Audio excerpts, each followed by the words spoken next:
Hi, this is Tom Needham, and you're listening to The Sounds of Film, and I'm very excited to have on the phone with us right now Alex Winter. You probably know him from Bill and Ted's Excellent Adventure and Lost Boys. He's also a director. He's done a lot of different types of films, including movies like Fever and Freaked, and some documentaries, including Downloaded.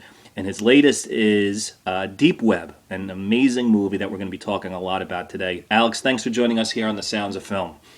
Thank you. Oh, Alex, there's so much I want to talk to you about. You have a really interesting career.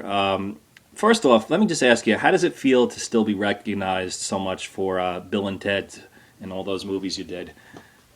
Well, it's been business as usual for so long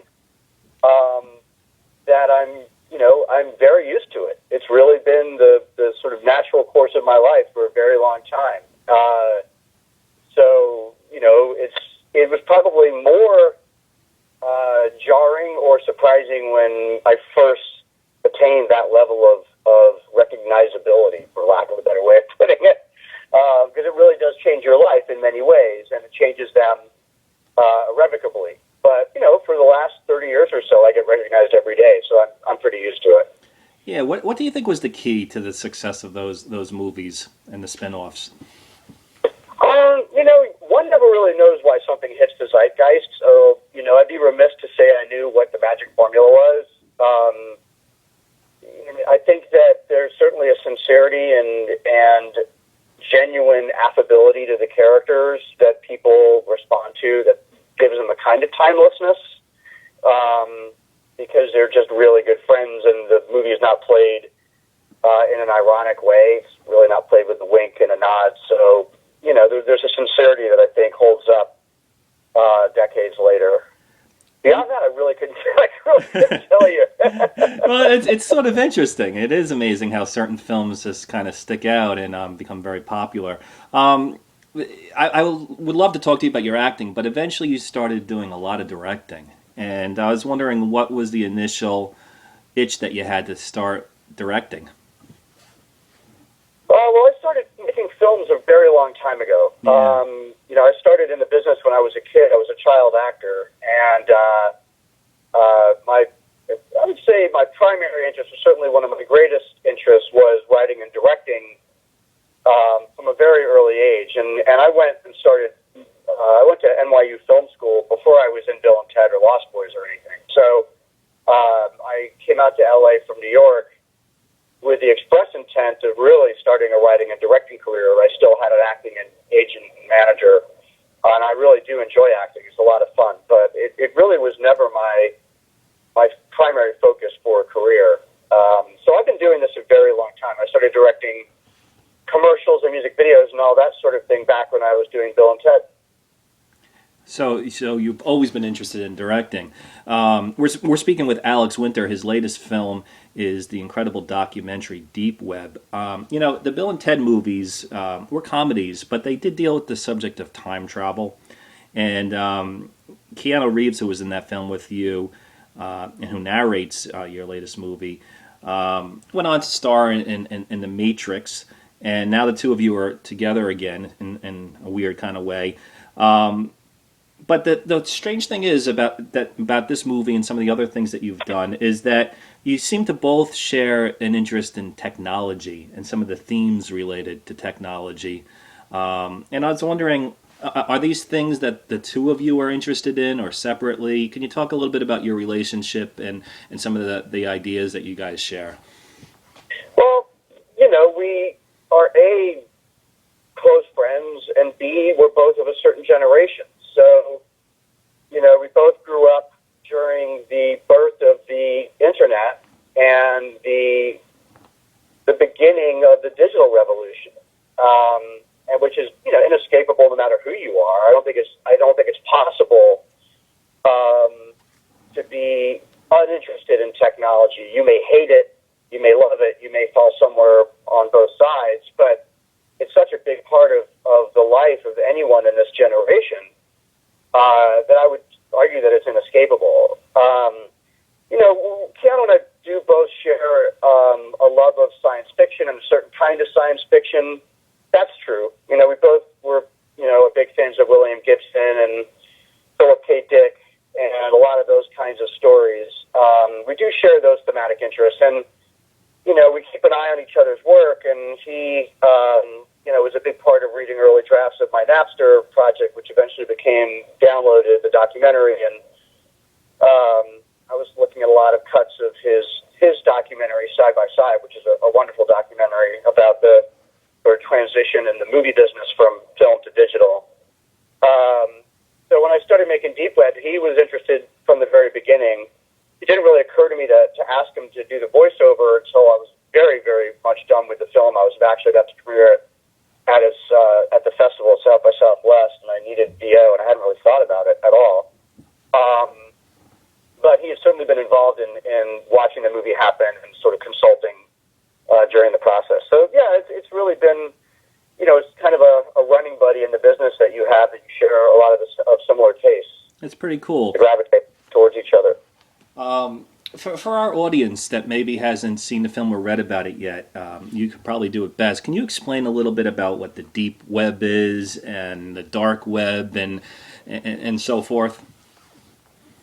Yeah, I mean, it's really simple. It gets very, very misconstrued in the media, but the facts are actually very simple. The deep web is a technical term that really just refers to all of the content online that's unindexed, and it's not. If you ever read an article on the internet or anywhere that says that there's this dark and scary place that's 5,000 times larger than the visible internet that's filled with crime and hitmen and drug dealers, it's just erroneous. There's no such thing. The deep web is really just data. It's the banking data is very mundane. You could really call it the looking under the hood of the internet. It's really just all the gobbledygook that drives a lot of the surface stuff that we see. Banks, institutions, government agencies. It's just data that there'd be no reason to index. And that's vast. It's really just a sea of gobbledygook. Within that space, which is unindexed, there's a very small area of the internet called the darknet. And the darknet and the deep web are not the same thing. And the darknet is very, very small. And the darknet was also not created for drugs and crime and hitmen. It was created by the government, in fact. And it was created for the ability for people to communicate anonymously and privately online. And there's many, many needs for that. Government agencies use it so they can send, information back and forth that they don't want to be public. Journalists use it. It's very, very important to journalists. So they can protect their sources and send information around privately. There are privacy and anonymity advocates that use it in order to be able to just communicate online privately, which in the age of mass hacking, I think the average citizen is getting much more of a sense of why that's important to have some privacy and security online. And really, like anywhere that human beings gather, there is crime there, just like there would be on, a side street in any major city. So it gets demonized as this haven for criminal activity, which is a very small percentage of what's actually going on in the darknet. I don't really claim to understand it completely, but obviously Hillary Clinton is in the news now for having set up a private email account. And does that figure at all into the deep web, the dark web, or privacy or anything like that? What exactly do you mean? Well, I don't know. I'm asking you. Is what like Hillary Clinton did in setting up her own private email account, is that anything at all related to any of this stuff? No, not really. I mean, it is thematically. The reason I made this movie was there's really a growing movement of people who want to advocate for more privacy and anonymity for themselves in the digital space. And that's really a right of every citizen, and it's a very, very important right. And for a long time, there continues to be a lot of mythologizing around this. Like there was this sort of horrible axiom going around for a while that if you have nothing to fear, you have nothing to hide. Meaning why would you want privacy and anonymity unless you're hiding something? Which is absurd, of course. I mean, you have a door in your bathroom, so that debunks that point immediately. We have a right as human beings to privacy, and it's important we have our privacy. It's a sort of major component of just being a human being. So there's been a growing movement of people who are creating tools and services for more privacy and anonymity in the digital space. And I think that what happened not only with Hillary Clinton, but as we're learning, basically all of the secretaries of state have used private emails. I mean, Dick Cheney used private emails. A lot of people have used private servers and emails in the government because they want to retain some degree of privacy around their personal activity, and they don't want everything to be transparent. And so it's more of a mess, I would say, than intentional malfeasance. People just don't really understand technology. They don't understand how it works. They have a discomfort around having everything in their lives exposed, and they take measures to mask that or to retain some privacy around that. And the laws around all of this are extremely fuzzy at the moment. They are fuzzy. We're speaking with Alex Winter, the director of Deep Web. This past year, another documentary about Edward Snowden won an Oscar. And a lot of similar themes in that film as well as this one. What is the issue about privacy in terms of that dilemma that people have about privacy versus security and all that kind of stuff? I mean, how do you deal with that in your mind? What in my mind? Yeah, I'm a very big privacy advocate. Yeah. I think there needs to be more privacy, more security, more anonymity, not less. I think there needs to be more tools and services that allow the average citizen to mask whatever they want to mask in the digital space. I think that's very, very, very important. I think that there are many people who argue that this is unnecessary until they get hacked, and then all of their information is public, and they realize what a level of exposure in the digital age actually means. Our lives are in the digital space, so it isn't just an email or just a password. You're talking about your family photographs, your medical records, your banking information, your personal information, your personal life. So I'm a very, very big advocate for I think it's extremely important that we do not demonize the public's desire to retain their privacy in the digital space. And there needs to be more and more of these tools, not less. Yeah. I assume I know where you stand on it, but some people think that Edward Snowden is a hero, and others think he's a traitor. What do you think about Edward Snowden and what he did?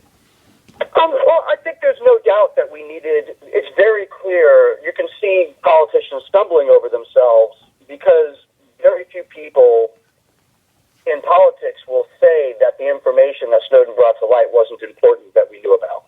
Yeah. There was a lot of overreach going on, and it was important because these are public servants at the end of the day, paid for by our tax dollars. It was important for the citizenry of this country to know that they were being surveilled to that degree. That's our right. So, it's created a conundrum for people who view him as a traitor and yet, want to have their cake and eat it too. They want the information that he brought forward, but they don't want him to have brought it forward. Right. That's, I think, I am a supporter of Ed Snowden, so I would come right out to say that, but I would say that to be more, a little bit more gray and a little less black and white about this issue, which I think is quite complex, I think that it speaks to the conundrum of our times. I do think that we are in an era of many grays and not so many black and whites. I think that we do live in a conundrum because I think that on the one hand, law enforcement and national security agencies and intelligence agencies do need the ability to do their job and do need the ability to catch bad guys and protect, our citizenry. At the same time, overreach has to be prevented, and there has to be a workable middle ground that functions both for the citizenry and for those agencies, and we are not there. Yeah. And what we see happening is if we have this overreach of surveillance and dismantling internet and digital security, it makes it easier for the bad guys. That's the reason you end up with the OPM hack and the Sony hack and the Target hack and the Anthem Blue hack, the Cross hack. If the internet in the digital space is less secure, it's less secure for the bad guys too.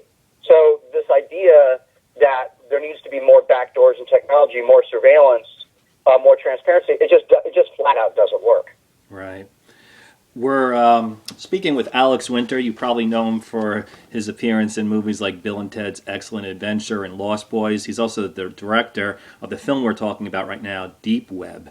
One of the interesting things about this documentary to me is that you get to spend a little time exploring the philosophy of what it's like to be a libertarian and how that figures into some of those people like Robert Ulbricht, who the film's about.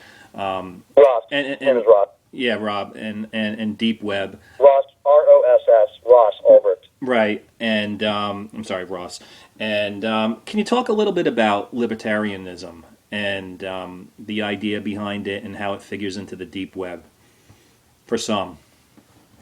Well, the thing is that the dark net, it doesn't really figure into the Deep Web, because as I said, the Deep Web isn't a place and there's nobody there. The dark net is a community, an anonymous community, and an anonymous community, since the beginning of the internet, has always attracted a myriad of politically oriented people. There has always been a political thread to the growth of technology communities at their beginning. They don't always stay that way, but they often start that way. There's often people who are very politically active who want to congregate and create communities that they feel are democratized or safe communities where they can organize and meet and discuss issues that are important to them. I mean, we're not talking about dissidents. We're not talking about revolutionaries, though you will find some revolutionaries and some dissidents in these spaces. They're largely just talking about people who want to congregate. And technology is very, very good for that, as we saw with the Arab Spring, as we saw with WikiLeaks. Technology can be a very powerful tool for political activism. So it isn't just libertarians. It generally will. You'll generally find a melting pot. You'll find people on the far left, people on the far right, people who are hardcore progressives, libertarians. Ross Ulbricht specifically espoused libertarian views. He was very interested in creating using technology to create free marketplaces where people could buy and sell and communicate with each other in an unregulated and liberated fashion, without regulation and without government oversight. But that was by no means the only. He created a market called the Silk Road, which was predominantly came to be used for buying and selling of drugs. But it was not a libertarian only organization. There were many different types of political people there, and there were people there who had no political affiliations whatsoever. And that's what's interesting about the Silk Road, and what we get into with our movie is that very little is known about Ross. Ross has been in jail and unapproachable for a long time. We know that he had libertarian values. We don't know beyond that, but a lot of people have grafted their own political ideals onto Ross. Some people believe that he was a libertarian. Some people believe that he was a crypto-anarchist and not a libertarian at all. Some people viewed him more as someone who wanted to, some people just see him as a criminal who just wanted to make money. There are many different people who kind of pasted their ideas onto him. And that's what's difficult when you're dealing with anonymous communities where people are using anonymous usernames and they're working with anonymized technologies. It's very difficult to know exactly what's going on and who's doing what. Why do some people think Ross was an anarchist? The Silk Road forums which were all anonymous. So to get that, it wasn't hi, I'm Ross Ulbricht, here's my forum. There was a leader of the Silk Road that went by the name of the Dread Pirate Roberts, which is a moniker that was lifted from the Princess Bride. Right. The Dread Pirate Roberts was used as a moniker for the Silk Road because it represented the community. The point of the Dread Pirate Roberts in the Princess Bride was that it's a name, it's a nom de guerre that's handed down from user to user. There's no one Dread Pirate Roberts. Now, Ross Ulbricht has denied that he is the Dread Pirate Roberts. So he does not claim to be the Dread Pirate Roberts. But the Dread Pirate Roberts went beyond just libertarian politics in the Dread Pirate Roberts forum posts. It went into, this desire to actually dismantle government, to actually upend government, to subvert government, to subjugate it, to use the internet as a revolutionary tool. And that definitely goes beyond just based on libertarianism. Wow. I'm just curious, in terms of your own personal beliefs, are you drawn to stories about libertarians and anarchists and things of this nature And if so, why or why not? Not at all. What I'm drawn to is with the last two technology stories that I made, which were connected, Yeah. really downloaded and Silk and Deep Web, were both about two very brilliant but paradoxical and conflicted individuals, Sean Fanning with Napster and Ross Ulbricht with the Silk Road, who created extremely innovative, brilliant, game-changing, world-changing, but beyond the law, very, very difficult, very challenging technologies. And I think those technologies are important and worthy of examination. It isn't because, I get a kick out of libertarian or crypto-anarchist philosophies. I don't really personally care so much about that end of it. For me, at the base level, Sean Fanning, I watched Napster happen, and it was very clear at the time why it was important. It was the very first time in the history of mankind that 100 million people had congregated in one internet-based community at the same time. That's a very, very big deal. And it changed the world, and we're all living in the post-Napster world, whether we know it or like it or not. And then, about 15 years later, along comes the Silk Road. And Silk Road was really the next big watershed change, because what Ross Ulbricht was able to achieve, which other people had tried to do on a smaller level but did not succeed with, was Ross was able to combine Bitcoin, which is a cryptocurrency, and Tor, which is a technology that allows you into the darknet. It's an anonymizing technology. It allows you into a hidden internet to create the world's first large-scale anonymous community. So what I'm interested in is community and technological communities and why they have significance and how they change the world and what their implications are morally, politically, ethically, and the people that make them and what their motives are. I find that very interesting. I just find them worthy of these stories. They are really interesting, and the movie is really gripping. Another thing that's brought up in Deep Web that's pretty interesting is the fact that there are some legal issues that I don't quite, understand completely, that are pretty serious in terms of how the government made their case against Ross. Can you tell me, without giving everything away, what are some of the issues raised in terms of how they actually went about getting him and the case against him that really raised some red flags? Well, the story raises red flags in many different directions, and there are legal questions around all of it. So the reality is that we don't have hard and fast laws in this country that have kept up with the technological changes of how we live our lives today.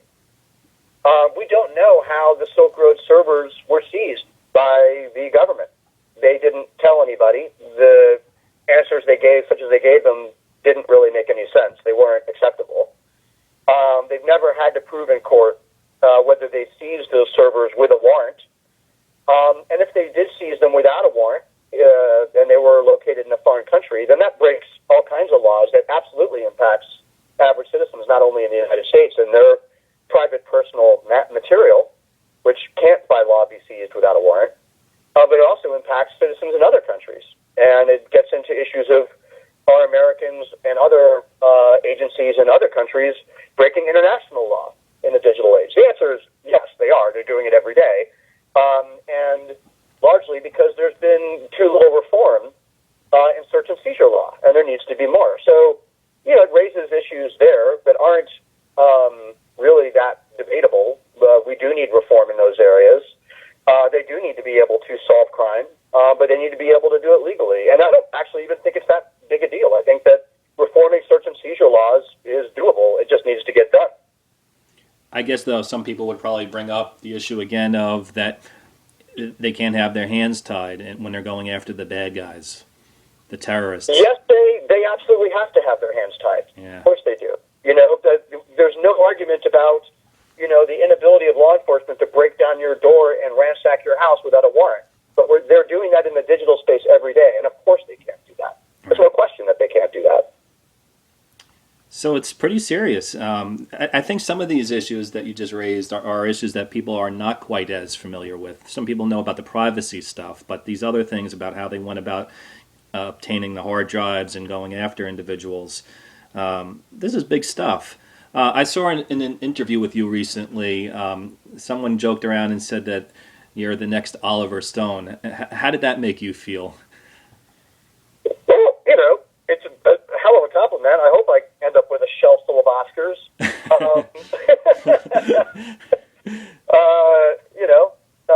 Certainly one of the greatest filmmakers of my lifetime. I don't really have any other kind of response to it. I'm making a movie about Frank Zappa right now. It's not overtly political. Well, I wanted to ask you about that. Yeah. Yeah. I'm drawn to stories about people. I'm drawn to stories that transcend politics.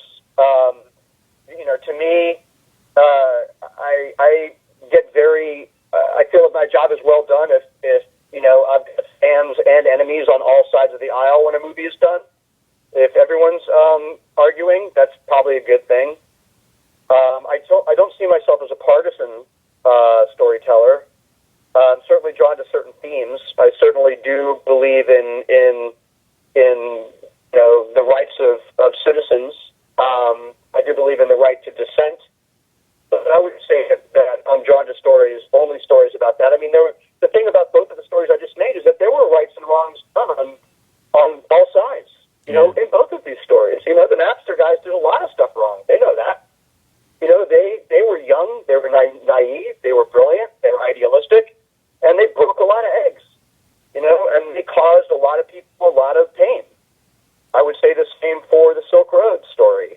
So, these aren't stories that just say, look, these guys are just Marcs and Arabs and they should be canonized. It's to see that change is messy, flux is messy, life is messy.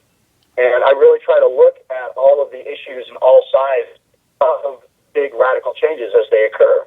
Well, you mentioned Frank Zappa. Everyone is very excited about this documentary that you're working on about Frank Zappa. And I could imagine, but I want to hear it from you, there must be a connection in your mind between Frank Zappa and these other documentaries that you made in some kind of thematic way or something. So can you give us a little insight into that?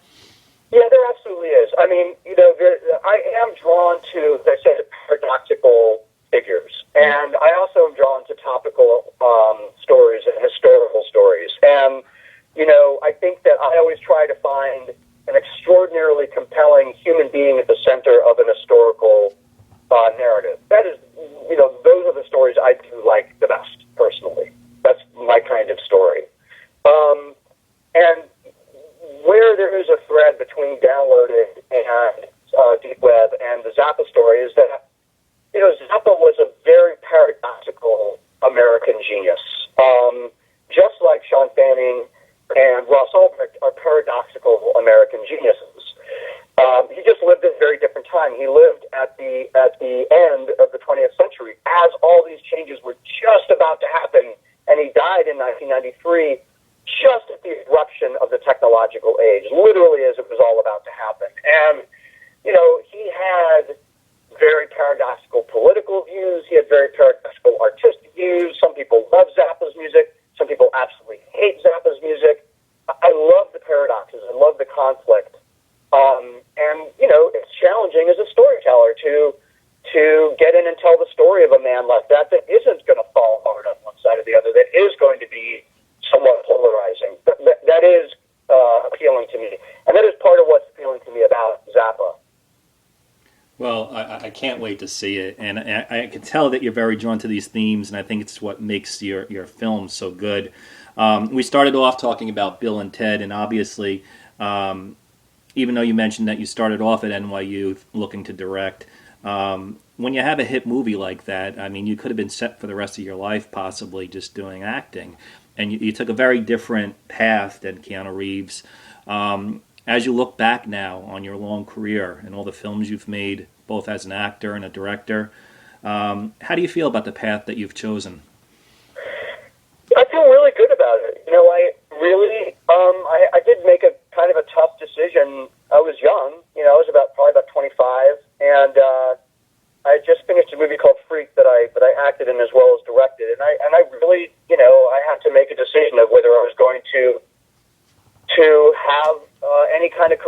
and directing, which I was not going to be able to do if I focused on the acting. I mean, it's a very full-time job maintaining that level of an acting career. You can't be blasé about it. You have to work 24/7 to keep that kind of career afloat. And to be honest with you, I really didn't want to. I just didn't want to. And I thought, yes, I'm going to take a massive pay cut. No, I have no idea what's going to be in front of me. But, whatever it takes, I really would rather be shooting. And I literally, I very politely and gratefully let go of my acting agent. I told him what I was doing, and I left town, and I started a production company in the UK and started directing commercials and writing scripts. And it was a completely different career. It was a very hard left turn. But I don't regret it at all. It was extremely satisfying. It was hard, but it was very satisfying. And I do like where it's led me. So it's a funny thing. I think you do have to follow, I think I did. I can't speak for anybody else. I'm starting to sound like some kind of, guru, and I'm not, I just know that for myself, I really needed to follow my own interests, or I would not have been happy. And, there's a lot of people vying to be, to have that kind of acting career. And my attitude was like, I should get the hell out of the way and let them do it, because it really wasn't something I wanted to do. Wow. Well, I really admire it, and I want to congratulate you on your success and recommend to all of our listeners that they check out Deep Web. Alex, thank you so much for joining us here on The Sounds of Film. I look forward to the Frank Zappa movie, and hopefully we can talk again in the future. Great. Thank you so much. I very much appreciate it. Okay. Take it easy, Alex. Okay. Bye-bye.